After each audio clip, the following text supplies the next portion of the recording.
When announced in 2015, Windows 10 was supposed to be the last major version of Windows, but it just ended up being the last Windows your computer would run.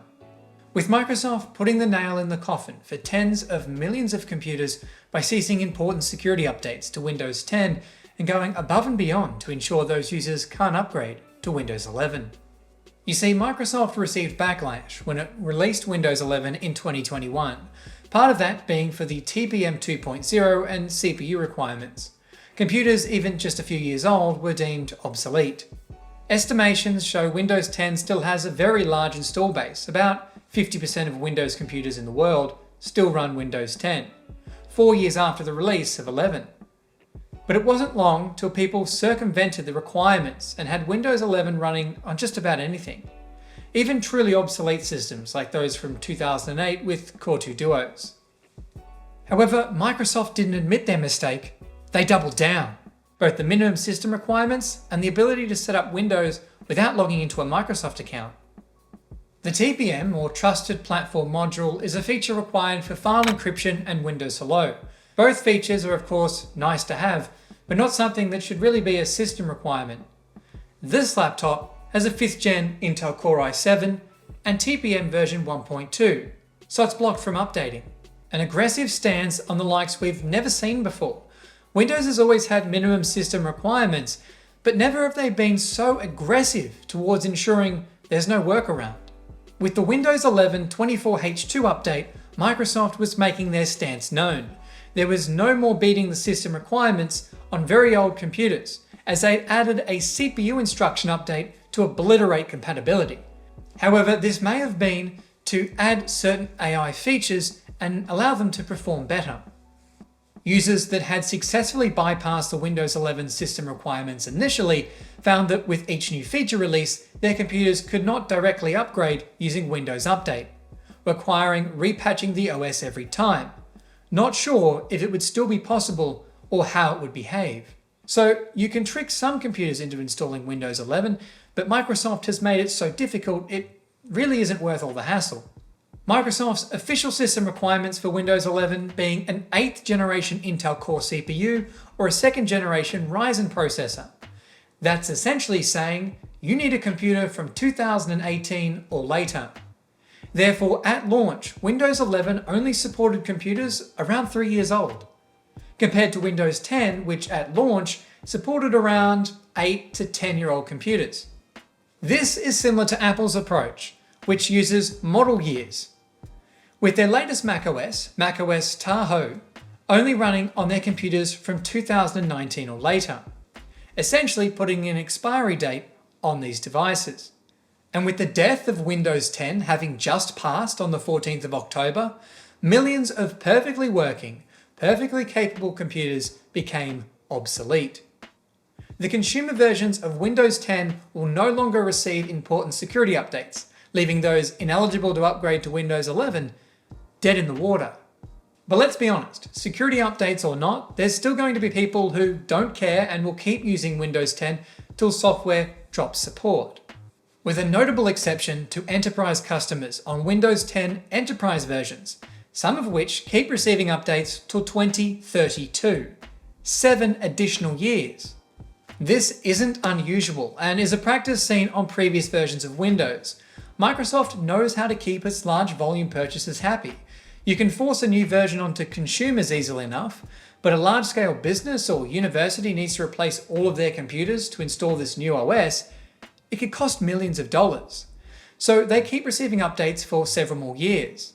Windows 7 Enterprise officially received updates till 2020, XP till 2014, with a final security update released in 2019, almost 20 years after release. This alone is probably why Apple computers have never taken off in the business sector. Apple releases new macOS versions every year, fall behind, and you get no security updates. Apps quickly aren't supported, and legacy features often get removed in newer versions, making backwards compatibility a nightmare. Over the last 15 years, Microsoft has shifted from primarily computer software to having their own computer hardware. So now they don't just have the incentive to sell you new software, but a whole new device. Sure, the Windows 11 upgrade is free, But if everyone gets it, then they're not making any money. They already know if they charge for the upgrade, people either don't upgrade or pirate the software. Microsoft claims the TPM and minimum CPU requirements are there for increased device security.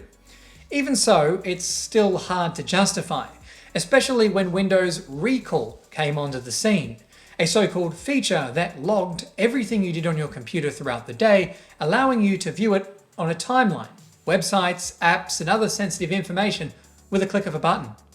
Except it wasn't encrypted. Anyone with access to the computer could see what you'd been up to. The feature was pulled from Windows till some of the concerns were addressed.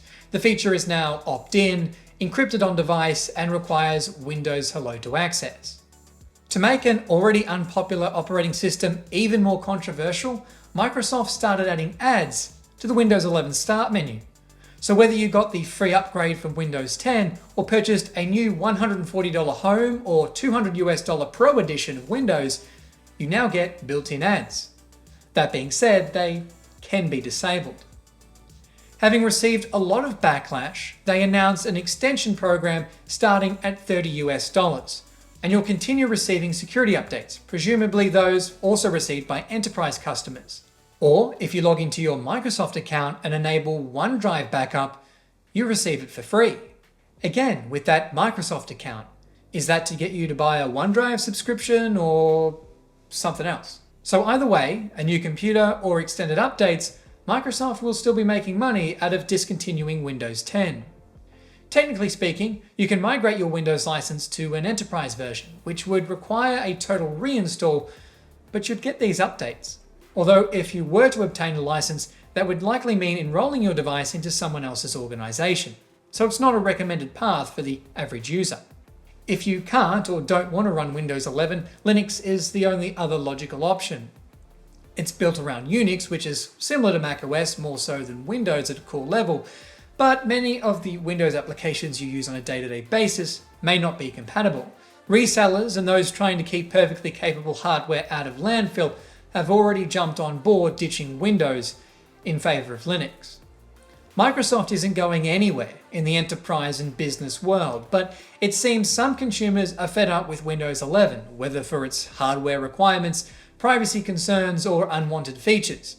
Will that cause a portion of their user base to switch to Linux? Some, sure, but most will probably throw away their computer and replace it with a new one, or just continue using Windows 10 until apps are no longer supported, taking the security risk. Microsoft isn't the first and certainly won't be the last to force obsolescence onto perfectly working devices. To me, it seems that Microsoft is wanting greater control of your computer and is primarily switching to subscription-based services and apps. Let me know what you think. Are the system requirements for Windows 11 justified? Are you upgrading or have you already upgraded? And what was your favorite version of Windows? Mine? Windows 98 and 7. And on that note, this has been a Hugh Jeffreys video. If you like what you saw, consider subscribing and check out the playlist for tech that's not what it seems. And if you're looking for any used devices, be sure to check out my online store, link for which is down in the description. That's all for this video, and I'll catch you guys next time.